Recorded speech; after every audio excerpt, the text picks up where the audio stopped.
Di Donbas, Angkatan Bersenjata Federasi Rusia lagi-lagi melancarkan aksi serangannya pada posisi militer Ukraina.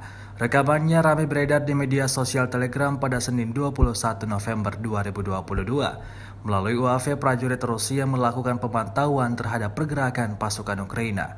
Terlihat kedua tentara Ukraina sedang beroperasi berada di dalam parit.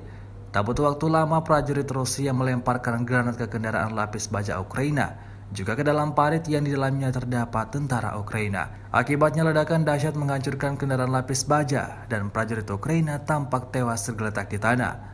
Hingga video ini beredar, belum ada tanggapan resmi dari pihak Ukraina. Kendati demikian, video ini telah menuai beragam komentar dari warganet. Сил України